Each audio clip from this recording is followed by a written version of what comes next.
não percebe uma diferença, talvez, aí nesses últimos 10 anos, pensando mesmo na tua obra de recepção, assim, de ter aumentado esse número de leitores? Difícil dizer. Aumentou o número de leitores dos meus livros, aumentou, mas graças a vocês, professores e enfim, pessoas que me convidam também para falar sobre literatura, e eu tive um susto com Dois Irmãos, que alcançou um público grande de leitores, e depois com Cinzas do Norte, menos pelos prêmios, porque eu acho que o prêmio não aumenta o número de leitores, eu acho que é o leitor que faz o livro e que participa diretamente da carreira, da história do livro, né? Então, aumentou, e graças aos professores também. Eu acho que eu devo muito aos professores que leram os livros e trabalharam com esses romances e contos em sala de aula. Não sei até quando serão lidos, e também não estou muito interessado nesse tempo da leitura, mas o fato é que eu achava que todos os livros iam ser um encalhe fenomenal. O relato, acho que ia ser lido só pela minha família e alguns amigos, e depois, aos poucos, ele foi lido por por uma comunidade de leitores um pouco maior. Mas não vejo também nenhum destino catastrófico para a literatura. Há romancistas jovens que estão surgindo, há grandes romancistas no Oriente e no Ocidente. Quer dizer, quando falam do fim de alguma coisa, é mais fácil esse planetinha chegar ao seu fim do que a literatura terminar. Ou mais fácil o sertão acabar do que o grande sertão Veredas acabar. Né? Eu acho que enquanto houver grande sertão Veredas, haverá grande literatura no Brasil.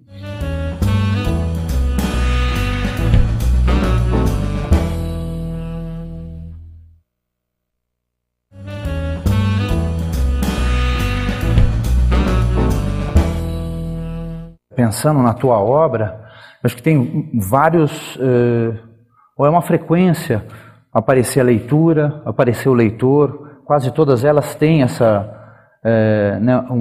situação, né, de uma maneira, às vezes, muito significativa, até para a condução da própria história. Eu fico pensando no Dois Irmãos, a questão toda do Halim com a leitura dos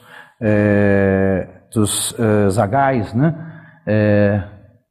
Então, pensei aqui, vou separar também mais alguns trechos dos Dois Irmãos. Então, tem dois momentos.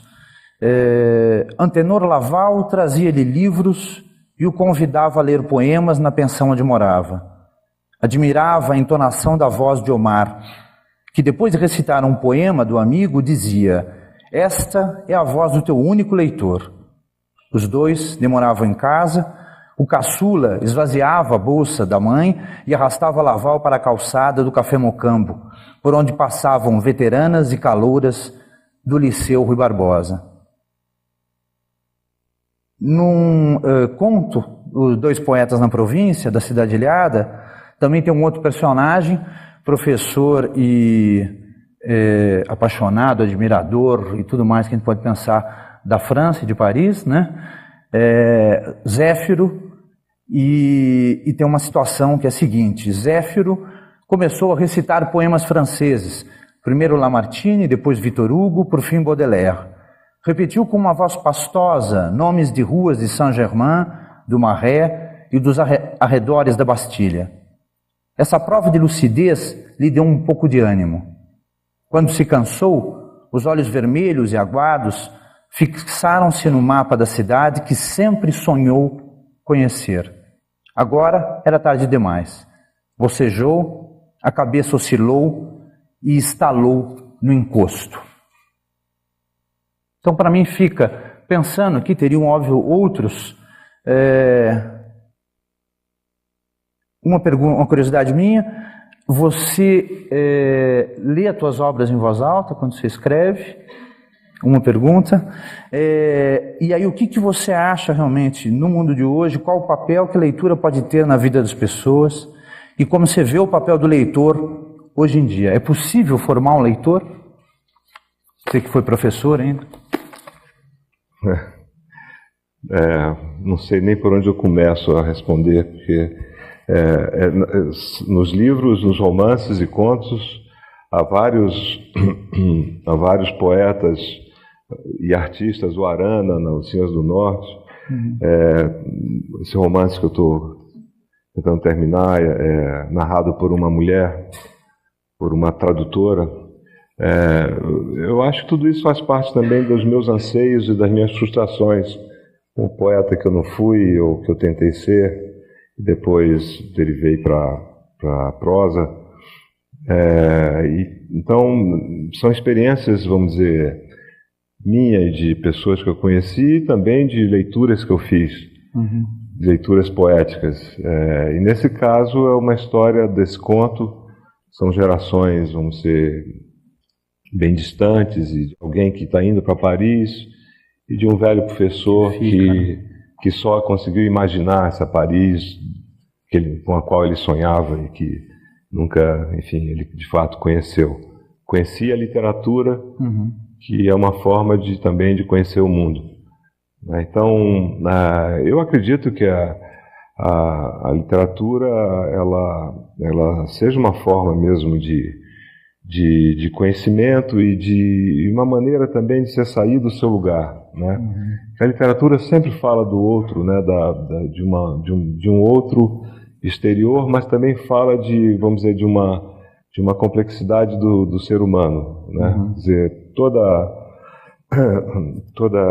o conhecimento ou a verdade que a literatura busca não tem a ver com uma verdade ontológica ou filosófica ou vamos dizer, epistemológica. É uma verdade que fala muito do que é o ser humano, né? Da experiência própria. Da experiência humana, que pode ser a experiência do autor, mas pode ser também, e muitas vezes, a experiência do narrador.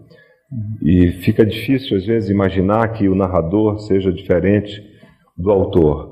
Mas podem acreditar, não são as mesmas pessoas. Você não tem irmão gêmeo? Não há gêmeos na minha família. E eu não sou o Nael, não sou o Lavo, não sou não sou essa mulher, bom, essa é evidente, do primeiro romance, nem desse próximo, mas alguma coisa de mim está neles, ou eles estão dentro de mim, e há um momento também em que essa simbiose ela é tão forte que você também não se separa do narrador. Essa é a pergunta eterna da literatura e é uma pergunta sem resposta, porque não adianta você buscar separar, que nem o Encontro das Águas na minha cidade, o Rio Solimões com o Rio Negro, que eles se encontram, mas continuam separados. Quer dizer, você não sabe até que ponto a experiência do narrador ou dos personagens é a experiência do autor.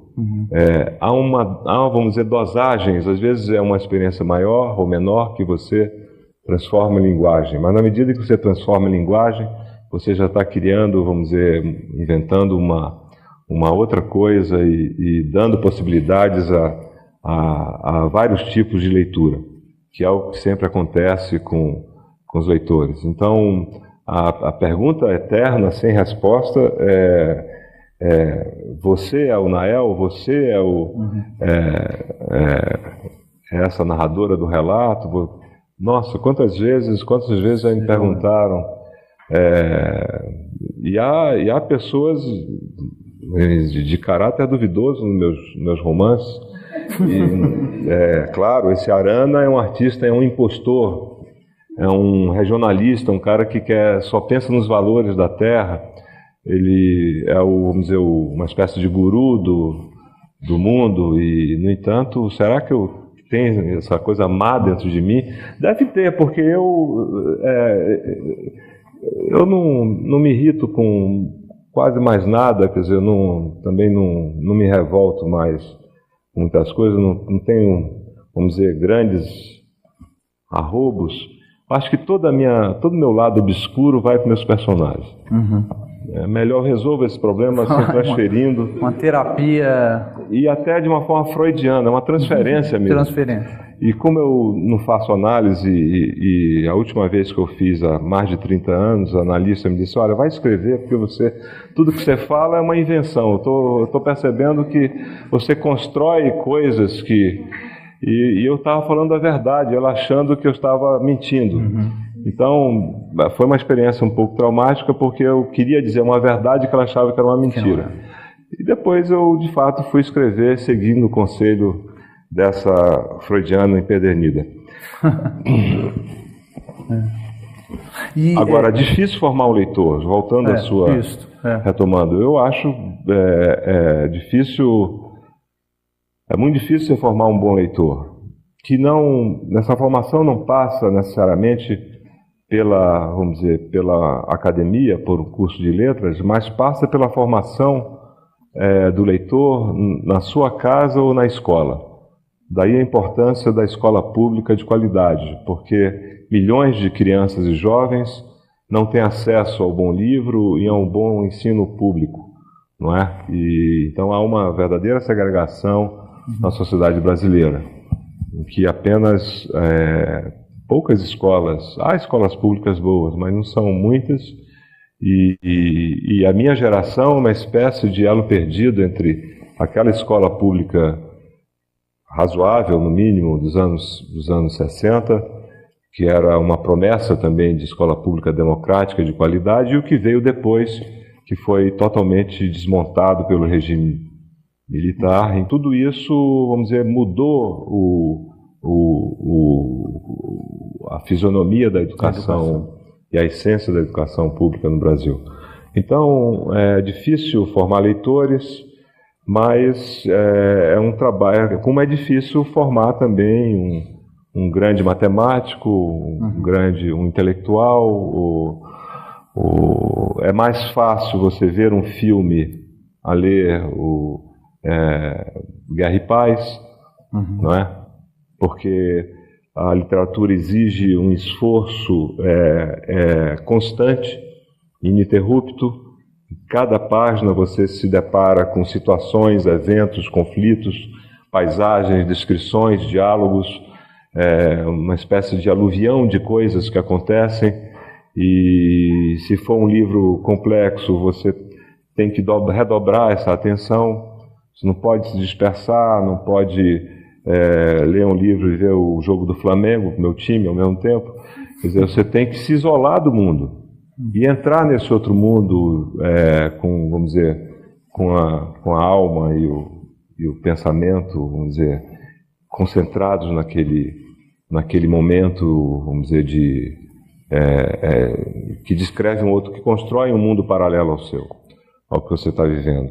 E isso é difícil. É difícil você ler vamos dizer, uma novela, um romance, um conto e perceber todas as implicações sociais, históricas e simbólicas que estão lá, né? Então, essa é a diferença de um leitor, vamos dizer, ingênuo, que acredita em tudo, né? Que acredita até que os personagens e os narradores são mero reflexo do autor, ou quando não são o próprio autor, e aquele leitor mais, vamos dizer, muito mais arguto e às vezes tenebroso, né? Porque desconfia de tudo e acha que tudo isso é uma construção artificial, que não há nenhum momento de emoção do escritor quando ele está escrevendo, e que tenta desconstruir vamos dizer, essa arquitetura que foi elaborada de uma forma pensada, refletida, e que acaba sendo uma construção artificial, como de fato é. Uma construção e aí, no artificial. fim, para mim, você acaba colocando o leitor quase que no mesmo patamar do escritor, né? Quer dizer, de intensidade, de envolvimento, né? Claro, o leitor cria